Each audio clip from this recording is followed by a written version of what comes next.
Viewers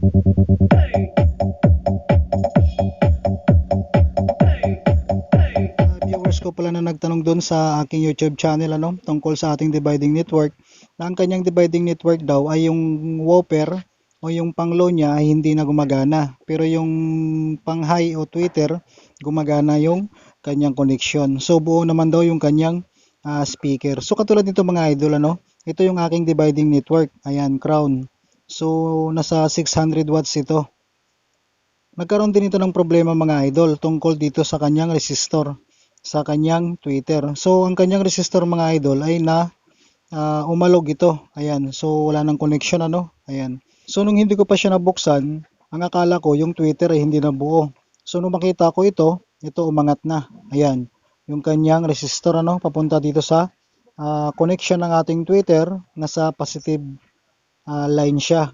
So ang ginawa ko nito mga idol, dahil wala naman akong pampalit pa nito, nag-bypass na lang ako dito So hindi na ako dito nag-connect ng ating tweeter, kundi dito na before dito sa ating resistor para magkaroon ng connection yung ating tweeter.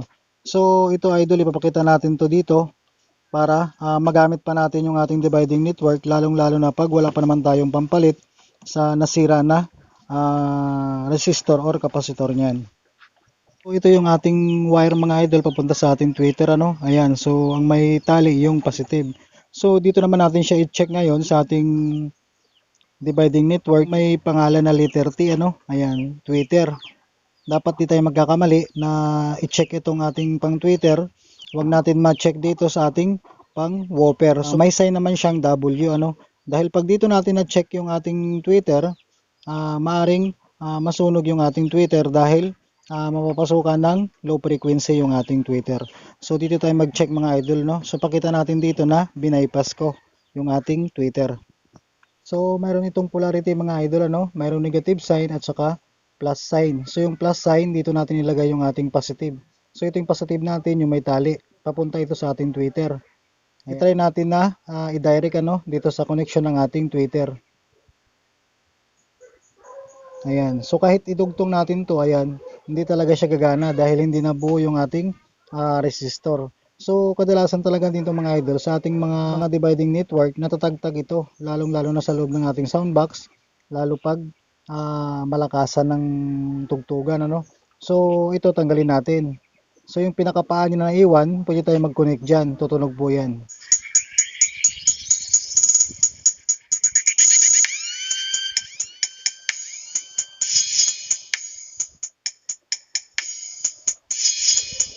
So kahit dito naman mga idol sa paan nitong ating kapasitor.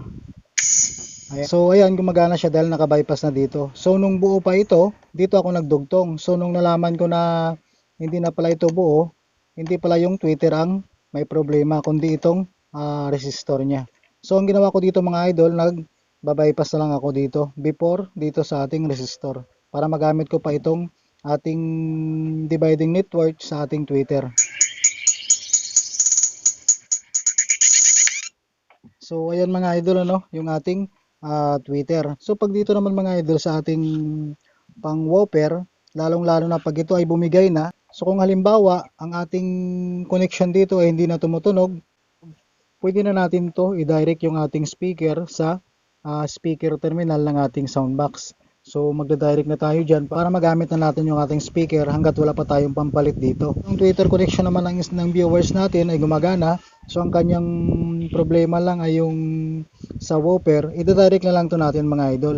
So yung negative natin, lagay natin sa negative, yung positive dito.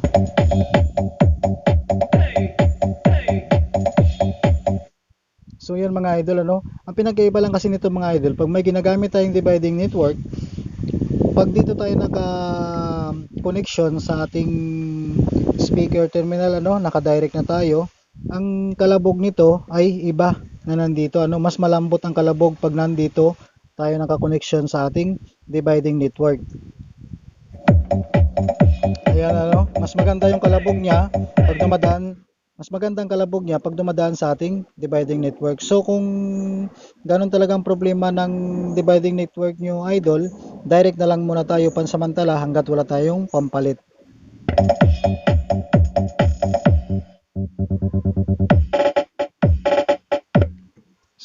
yan mga idol, ano, mas matigas yung kalabog ng ating speaker pag naka-direct tayo.